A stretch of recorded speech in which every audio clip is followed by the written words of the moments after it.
Saad bin Muadh ishte prisi i Benu Abd el Eshhel nga fisi Efs në Medinë, ndërsa Umeje ibn Kalef ishte prisi i Benu Gjuma nga Kurejshët në Mekë. Ata ishin miq me njëri tjetrin dhe shpesh këmbenin vizita midis tyre. Kur Umeja shkonte për në Sham, nëse kalonte nëpër Medinë, ai shkonte në shtëpinë e Saadit, dhe kur Saadi shkonte në Mekë, ai shkonte tek shtëpia e Umejes. Kur i dërguari Allahu sallallahu alaihi wasallam emigroi për në Medinë, Saadi shkoi në Mekë për të bërë umren. Ndërkohë, ai ishte për musliman, ishte besuar të dërguarin e Allahut dhe tashmë ai zbatonte porositë e tij dhe qëndronte në krah të tij. Kur mbërriti në Mekë, shkoi te miku i tij Umeje bin Kalef. Pastaj tha: "O Ebu Savan, shiko, më gjej një orar kur qabja të jetë e lirë nga njerëzit që të bëj tavafin." Umeje i tha: "Prit deri në mesditë, kur njerëzit janë të pavëmendshëm." Kështu Umeja doli bashkë me të afër mesditës, kur njerëzit zakonisht shkojnë në shtëpitë e tyre, për shkak të nxehtësisë së madhe në Mekë. Umeja nuk mendoi se mund të takonin njeri në këtë orë të ditës në Qabe. Ndërsa Saadi ishte duke bërë tavafin rreth Qabes, Ebu Xhejli vjen tek ai dhe i thot: "Kush është ky që bëni sigurt tavaf rreth Qabes?" Saadi, që ishte një njeri fisnik, i cili nuk fshihej kur thirrej, tha: "Unë jam Saad bin Muadh." Ebu Xhejli tha: "A nuk e ti që po shëtit i lirshëm nëpër Mekë? A nuk jeni ju që keni strehuar Muhamedin dhe shokët e tij? A nuk jeni ju që keni thënë se do t'i ndihmoni dhe do t'i përkrahni?" Saadi tha: "O."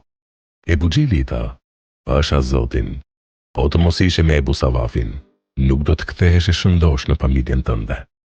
Saadi me zë të lartë i tha: "Pasha Zotin, nëse më pengon nga kjo, do të pengoj nga ajo që është më e vështirë për ty, rruga jote nëpër Medinë, rruga për në Sham."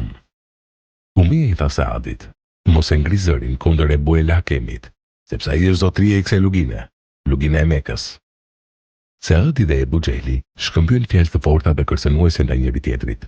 Umeja e kapte Saadin për krau dhe përsëriste: "Mos e ngri zërin kundër Ebu el Hakemit, sepse ai është zotëria e kësaj lugine."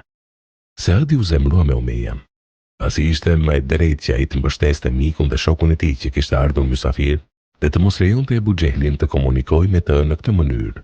Prandaj vuri dorën në kraharor dhe e shtyu duke i thënë: "Na lëro Umeje, sepse unë kam dëgjuar të dërguarin e Allahut sallallahu alaihi wasallam duke thënë: ata do të vrasin ty." Umeja tha: "Kë? Mua?" Saadi tha: "O." Umeja tha: "Ku? Në Mekë?" Saadi tha: "Nuk e di." Umeja u tremb shumë dhe tha: "Pasha Zotin, Muhamedi nuk gënjen kur flet." Kur u kthye tek gruaja e tij i tha: "O Musavan, a e di se çfarë më kanë thënë vallai im nga Yathribi, Medina?" "Çfarë të ka thënë?" Ai tha se Muhamedi pas ka lajmëruar se ata do të më vrasin. Unë e pyeta: "A në Mekë?" Ai më tha: "Nuk e di." Ai u i tha: "Muhamedi nuk na lë, pasha Zotin. Muhamedi nuk gënjen kur flet." Umeja tha: "Pasha Zotin, kur nuk do të largohem nga Meka." Kur erdhi dita për të dalë në betejën e Bedrit, Ebu Xhejli mobilizoi njerëzit duke thënë: "Shpëtojeni karvanin tuaj." Këtë rast, ai e pasi një shans dhe mundësi të mirë për të mobilizuar Kurejshët për të luftuar kundër të dërguarit e Allahut sallallahu alaihi wasallam dhe kështu të zhduket nga rrënjët i dërguari i Allahut bashkë me mesazhin e tij. Umejes nuk i hiqe nga mendja ajo që kishte dëgjuar nga miku i tij Saadi, kështu që ai vendosi të mos dilte nga Meka për në Bedër.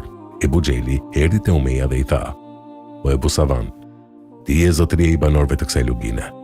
Nëse njerëzit shohin se ti nuk merr pjesë, as ata nuk marrin pjesë. Prandaj hajde me ne, udhto një ose 2 ditë." Kështu Ebu Xhejli nuk e la rehat derisa Umeja i tha: "Mirë, do të blej deven më të mirë në Mekë. Këtë do ta përdorte për t'u arratisur me shpejtësi në rast nevoje, sapo të kishte diçka të papritur, që të mos arrinte për ta kapur askush." Pastaj tha gruas së tij: "O Musavan, më bëj gati." Ajo i tha: "O Ebu Savan, a harrove ç'të ka thënë vëllai yt nga Yathribi?" Ai u përgjigj: "Jo, nuk kam harruar. Unë do të shkoj në luftë, por thjesht do të dal me njerëzit deri në një farë vendi." Umeja bleu dhe vend dhe unis me njerëzit dhe sa herë që ndaleshin diku, ai qëndronte pranë devesë së tij. Kështu veproi derisa mbërritej në Bedër. Betejë filloi. Allahu e ndihmoi të dërguarin e tij sallallahu alaihi wasallam dhe besimtarët, kështu që ata triumfuan ndaj mushrikëve, të cilët u mundën, dhe prisit e tyre u vranë njëri pas tjetrit. I pari që u vran nga prisit e mushrikëve ishte Ebu Xehli, i cili e nxiti Umejen të merrte pjesë në luftë. Umeja pa me sytë e tij humbjen e madhe që pësuan njerëzit e tij. Ai pa gjithashtu prisit e mushrikëve, teksa bien njëri pas tjetrit në mejdanin e betejës. Kur beteja po mbaronte, Bilal bin Rebah vuri re Umejen që dikur kishte vuajtur torturat më çnjerëzore prej tij, kur kishte qenë skllav i tij në Mekë. Bilal i thirri një grup nga ensarët dhe u vërsul drejt Umejes duke thirrur: Umeje bin Kalef, nuk ka shpëtim për mua nëse shpëton ai. Ata e arritën dhe e vranë. Bilali ishte prej atyre që mori pjesë në vrasjen e tij. Kështu përfundoi Umeja, ashtu siç kishte paralajmëruar i dërguari Allahut sallallahu alaihi wasallam. Pejgamberi kishte paralajmëruar se ensarët do të ishin ata që do ta vrisin Umejen, dhe ashtu ndodhi. Por Umejen kjo ishte vrasje shumë e hidhur, sepse pak më parë i pa humbjen e madhe dhe disfatën që pësoi ai dhe njerëzit e tij, kurse tani ai sheh ensarët e ki vërsulen për ta vrarë. Ai vritet para Bilalit, të cilin e kishte torturuar me duart e tij. A nuk ishte për Umejen ky një tmerr i vërtet?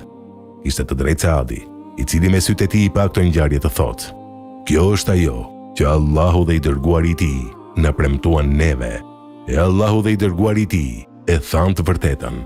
1.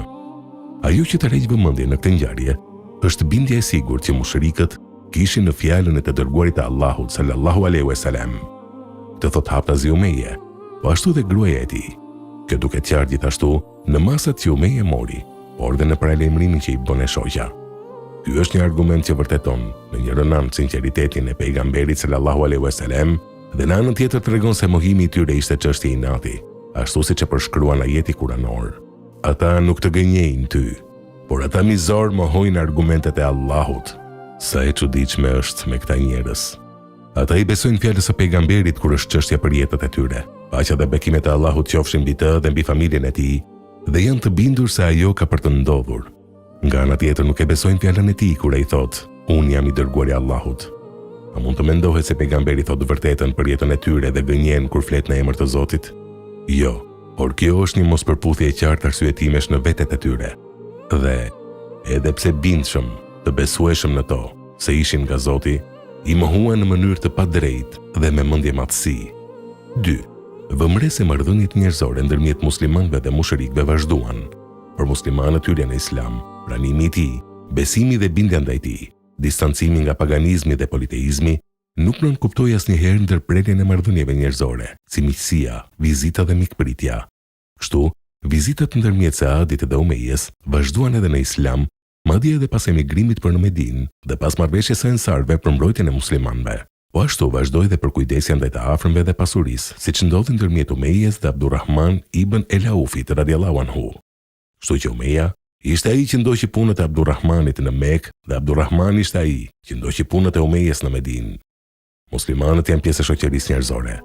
Ata bashkëpunojnë me të tjerët mbi bazën e moraleve dhe ndjenjave më të larta njerëzore. Ata asnjëherë nuk e panë se të jesh musliman do të thotë të mbyllesh në vetvete dhe të izolohesh nga shoqëria. 3. Në këtë hadith ka një mrekulli profetike të dukshme. Ensarët ishin në Medinë kur pejgamberi sallallahu alaihi wasallam u tha publikisht se ata kishin për ta vrarë Umeje bin Kalefin, ndërsa Umeje ishte në Mekë dhe askush nuk e dinte se si, kur dhe në ç'vend do të ndodhte një gjë e tillë. Po sikur Umeja të vdiste në shtratin e tij. I dërguari Allahut sallallahu alaihi wasallam po flet për një ngjarje që akoma nuk ka ndodhur, por pejgamberi, i cili nuk flet vetë se të vërtetën, lajmëroi nga Zoti i tij. Prandaj dhe shokët e tij e besuan të bindur në fjalën si i dërguar prej Allahut të Madhërisëm. Akoma nuk ishte kaluar një vit kur Umeja me ushtrinë e mushrikëve dolën në Bedër me mendje madhësi dhe për dyfaqësi nga njerëzit. Këtu Umeja u vra nga shpatat e ensarëve. Ati nuk i bëri dobi as kujdesi i tij, as deveja më e shpejtë që bleu në Mekë. Këtu u realizua paralajmërimi të dërguarit të Allahut sallallahu alaihi wasallam për Umejen, ndërsa mushrikët i kapin dëshkimi për armiqsinë që i shpallën së vërtetës. 4. Këtu shohim aftësinë e Ebu Xehlit në joshjen dhe tërheqjen e Umejes për të dalë në Bedër, me gjithë kujdesin e tij të jashtëzakonshëm për të mos dalë jashtë Mekës. Ai fryu në turi dhe i ndezi krenarin dhe arrogancën e tij ditën kur i tha: O Ebu Savan, ti je zotëria i banorëve të kësaj lugine. Nëse njerëzit shohin se ti nuk merr pjesë, as ata nuk marrin pjesë. Ata e mashtroj me prestigj dhe me pozitë, dhe se të gjithë njerëzit ndjekin ata. Pastaj e mashtroi përsëri kur i tha ta shoqëronte ushtrinë një ose 2 ditë. Ebu Xheli e dinte se Umeja nuk mund të ecte me ushtrinë për 1 ose 2 ditë dhe pastaj të hipte mbi devën e tij para syve të ushtrisë për të thënë atyre se unë do të kthehem në Mekë, ndërsa ju vazhdoni rrugën tuaj për në fushë betejë. Vdekja dhe coptimi në tehun e shpatave do të ishte më e lehtë për të se sa ikja në këtë mënyrë. Prandaj Umeja nuk u kthye dot pas udhëtimit 1 apo 2 ditë, por vazhdoi rrugën e tij për të gjetur pikërisht atë që kishte frikë dhe druhej se mos i ndodhte. Ai që e mashtroi duke ngacmuar përmendje matësi, ishte Ebu Xheli me një aftësi djallëzore të jashtëzakonshme. Kjo na jep të kuptojmë se prisit e djallëzisë nuk është se ju mungon zgjuarësia, përkundrazi, ata kanë aftësi dhe shkatësi të larta, madje të çuditshme për të arritur të komunikojnë dhe të ndikojnë tek të tjerët. Por për fat të keq, këto aftësi i kanë vënë në dispozicion të provokimit dhe devijimit të njerëzisë. Kur vjen momenti i përjetimit të ndëshkimit për ta dhe për ata që u lanë në dorë dhe u besuan udhëheqjen, nuk i bën dobi asnjërit, as shkatësia, as mençuria, dhe as fakti që morën të njëjtin përfundim. 5. Ajo që bie në sy në personalitetin e Saadit është harmonizimi i shkëlqyeshëm midis urtësisë dhe guximit. Në një anë, vetë Saadi kërkoi një moment të përshtatshëm për të kryer tavafin rreth Ka'bes larg syve të njerëzve. Nuk është se ai synonte të përballej, aq më tepër të konfrontohej me njerëzit kur e dinte se sa e ndjeshme është situata për kurejshët në Mekë.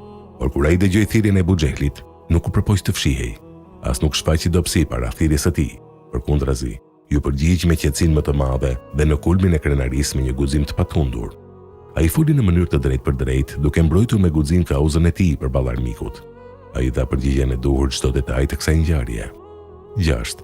Siç dhe vërtetohet nga situata, pejgamberi sallallahu alaihi wasallam i jep leje një të riu në moshën 30 vjeçare, i cili nuk ishte më shumë se 3 vite që kishte pranuar Islamin, të udhëtojë nga qyteti Medinës ku ishte pejgamberi për në Mekë, e cila ishte mbushur plot me idhuj dhe paganizëm, aty ku ishin armiqtë të përbetuar të dërguarit Allahut sallallahu alaihi wasallam. Ai nuk pati frikë për Saadin, ai nuk pati frikë se mund të joshet apo të sprovohet. Ai nuk ishte në merak as për besimin e tij, as për fenë e tij. Saadi u soll në Mekë në atë mënyrë që, po ta shikonte i dërguari Allahut sallallahu alaihi wasallam do të gëzohej jashtëmase nga fuqia, guximi, qëndrueshmëria dhe urtësia që ai tregoi. Kjo na tregon neve më së miri strukturën e fortë shpirtërore, intelektuale dhe fizike, me të cilin ishin gatuar dhe brumosur sahabët. Allahu qoftë i kënaqur ndaj tyre. Kjo duket qartë besimi dhe bindja që i dërguari sallallahu alaihi wasallam kishte tek personalitetet dhe bindja e tyre. Kujdesi për edukimin dhe formimin e tyre nuk nënkupton mbajtjen e njerëzve pranë vetes për t'i mbajtur nën kontroll dhe nën mbikëqyrje të vazhdueshme.